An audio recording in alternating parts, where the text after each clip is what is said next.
¿Qué tal? ¿Cómo están todos? Me presento, mi nombre es Sebastián, soy el subsecretario de Cultura de la Gran Logia. Primero agradecerles a nuestros panelistas por la presencia, por la inteligencia y por la claridad, y a todos ustedes, amigos, amigas, amados, comandos también, por estar aquí. Muy brevemente, esta es la primera charla de un ciclo que comienza hoy, que se va a llamar Cultura, Diversidad y Género, y que va a tener una constante, que va a tener aquí, en el uso del micrófono, como decías vos, a quienes tienen la experiencia, a quienes tienen el saber, a quienes están en la calle, en los colegios, en la academia, llevando adelante este pensamiento que tiene que ver con la historia del pensamiento feminista y que hoy impacta en una enorme cantidad de temas que estamos invitados e invitadas a pensar porque nos desafían intelectualmente. Así que nuestro agradecimiento a todos, anunciar que la próxima charla será el mes que viene sobre violencia de género, en la misma página, daremos más detalles cuando los tengamos. Y una cosa más a vos quería decirte, mencionaste el tema de la vanguardia. Nosotros tenemos como un subtítulo de la Subsecretaría de Cultura que es tradición, vanguardia y futuro, porque pensamos que para ser fieles a la tradición hace falta un movimiento de vanguardia que señale la traición a la tradición allí cuando ocurre, como es el caso de la Revolución Francesa, por ejemplo. Decías que dentro de poco tenías que estar allí en el Congreso, en el Senado. A nosotros también nos tocó estar ante la Corte como amigos el año pasado. Yo estoy doble en edad y me quedé un poco corto y también estaba muy nervioso hace unos días.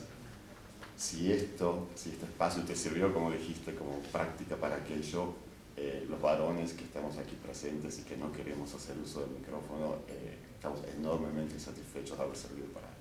Muchísimas gracias a los tres.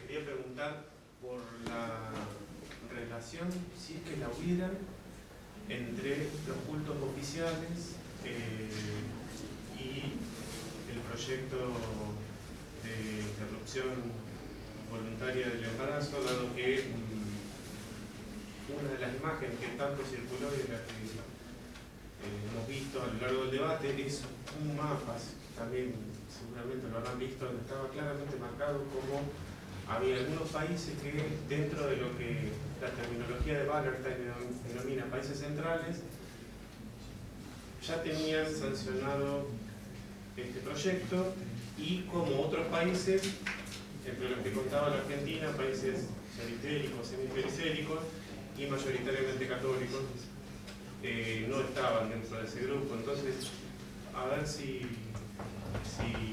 ustedes veían que había una relación más o menos directa, si es que la había, entre cultos oficiales o cultos dominantes de las naciones donde ya esto es ley y en aquellas en las que no lo hay. Pensando en general que nosotros en la casa también sufrimos algo del orden de, podemos llamarlo de estar en la mira de la agresión de la Iglesia Católica. Contamos con unas cuantas bulas papales que nos ponen un poco menos que en el lugar de enviados de Satanás y tantas otras cosas que se ven en las redes y en este tipo de lugares. Bueno, y agradecer desde ya la calidad de las exposiciones. Sí hay una relación, no la relación que se enuncia, sino otras relaciones, porque parte de lo que se dice como justificando la intervención tan agresiva que está teniendo la Iglesia Católica en este debate es cómo se va a permitir que, habiendo un Papa argentino, en el país de origen del Papa, se vote el aborto legal. La mayoría de los papas han sido italianos. De hecho, es bastante disruptivo un papa que no sea europeo. Ha habido papa alemán, pero la enorme mayoría de los papas han sido italianos y la curia en general es italiana en el Vaticano. Italia hace décadas que tiene el aborto legal. Ninguno de esos papas sintió que era una humillación a su nacionalidad. Sin embargo, hay algo en la religión. Yo intenté decirlo con esto de el cambio en la posición de la Iglesia. La Iglesia católica, en 2010, cuando se discutió el matrimonio igualitario, decía: la familia es una unidad natural, es antinatural que la familia esté conformada o el matrimonio por algo que no sea un varón y una mujer. Y en realidad las estructuras familiares, hasta la modernidad, hasta prácticamente el siglo XVIII, no tenían la estructura nuclear de un varón y una mujer, de modo que de ningún modo era algo que respondiera a una unión natural, era una unión social y política, y sobre todo con intereses económicos en el caso de la familia nuclear en el capitalismo. Las estructuras de convivencia eran otras, sostenidas, por supuesto, por la Iglesia. El conflicto en relación con la sexualidad tiene que ver con el dogma acerca de que la semilla humana tiene como fin, como destino, la reproducción. Pero entonces es muy interesante, entre las palabras que tenemos que resignificar, que Marcela mencionaba recién y que me parece tan importante repensarlas, la propia palabra embarazo en su momento, porque si vamos a hablar de aborto como interrupción de un embarazo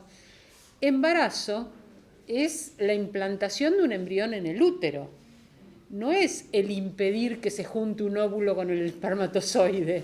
Por lo tanto, la idea de que ciertos recursos anticonceptivos son antiabortivos, idea que primó, que son abortivos, idea que se sostuvo cuando se discutió la Ley de Salud Sexual y Reproductiva, este tipo de recursos no, y la Iglesia intervino muy activamente. Yo recuerdo haber viajado a Córdoba, donde todos los dispositivos intrauterinos, los DIU, estaban en el Ministerio de Salud porque el Obispado de Córdoba se había opuesto a su distribución.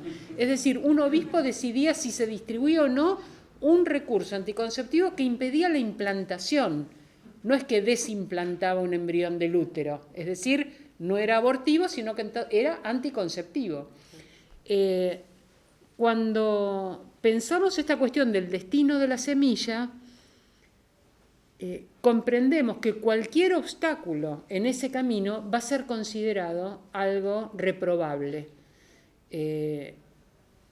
La masturbación masculina, no la femenina, porque allí los óvulos no tienen lugar, esa es una de las pocas ventajas que da la teología a la sexualidad humana, pero debe ser porque piensa que no tenemos deseo, por lo tanto eso no va a ocurrir. Yo creo que es porque piensan que no existe.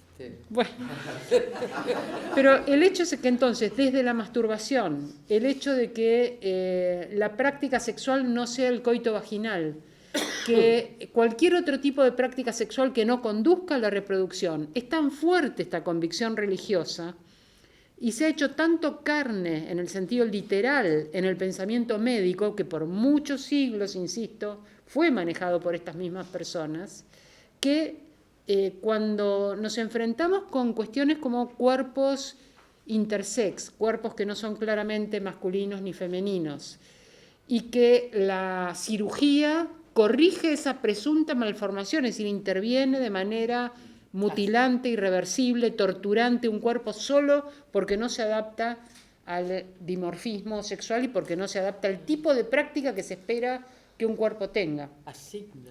Y se construye una vagina, en general, porque tienden a construir cuerpos femeninos, se construye con reiteradas cirugías porque lo que se procura es una vagina que tenga la capacidad para un coito, con un pene normal, que si no es normal se lo va a mutilar y se lo va a transformar en niña.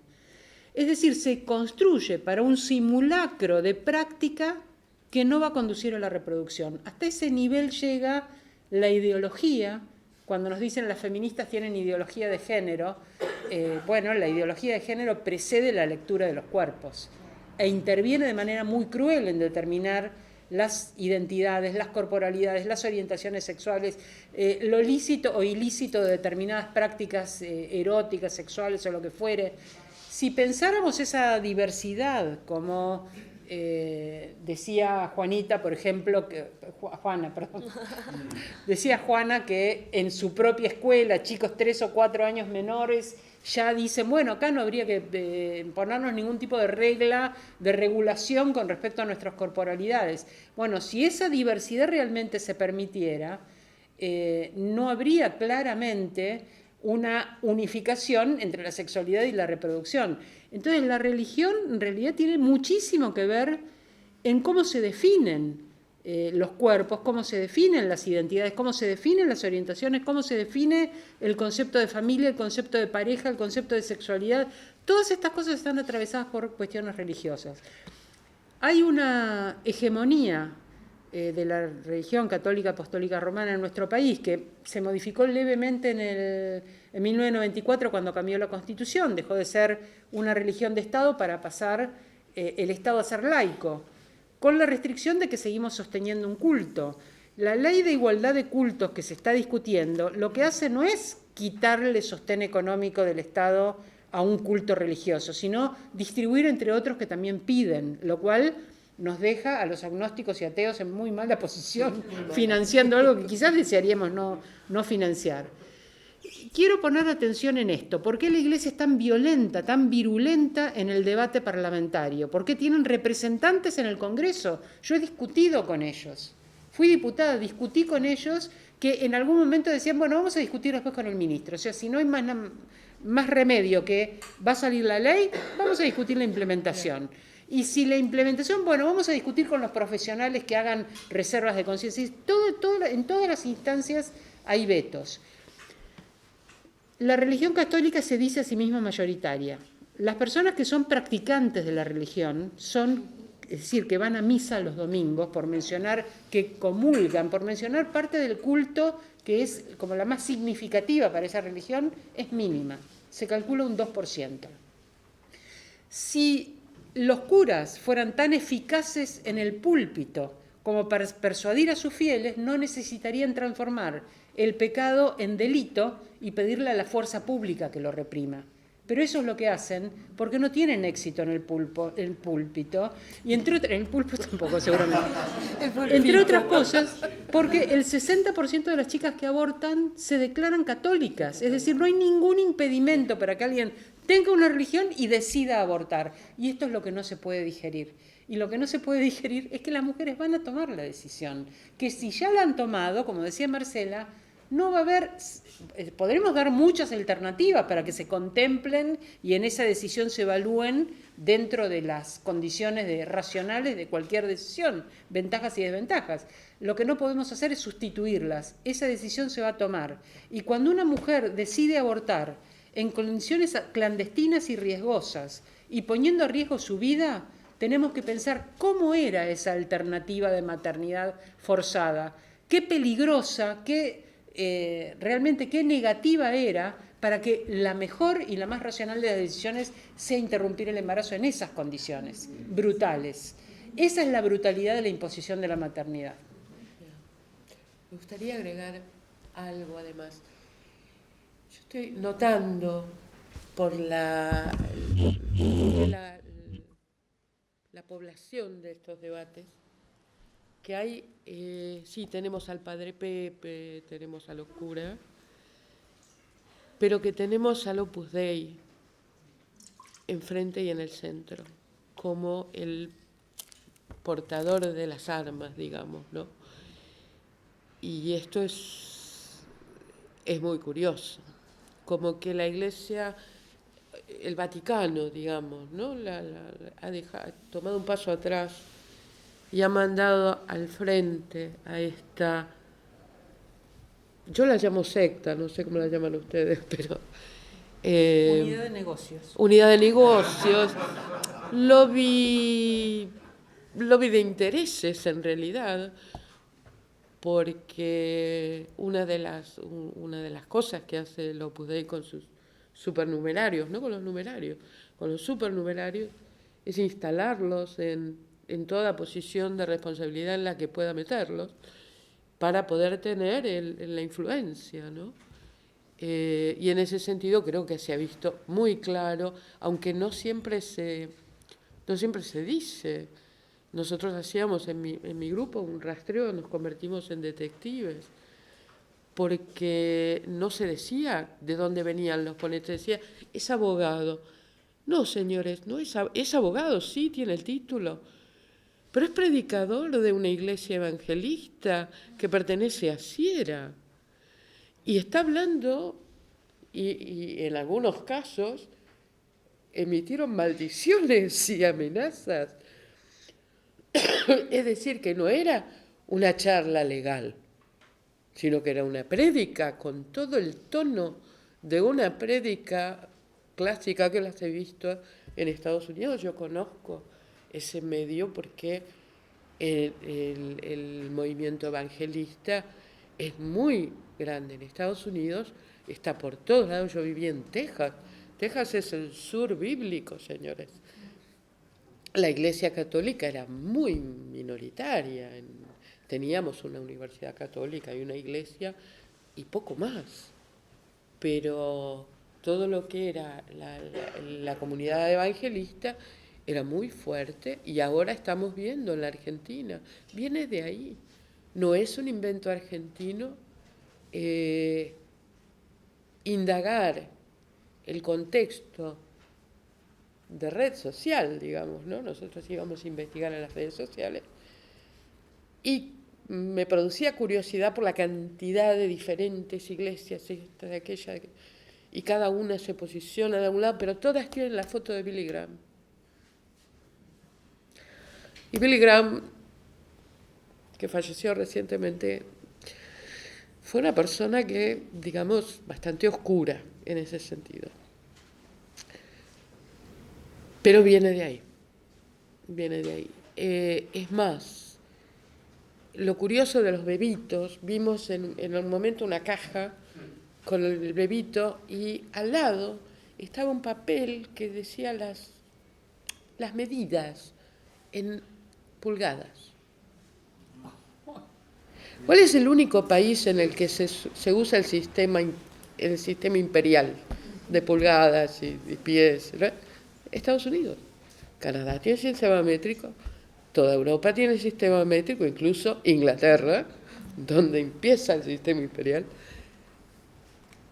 No podían venir de otro lado, son parte de toda un aparato de materiales, de parafernalia, ¿no?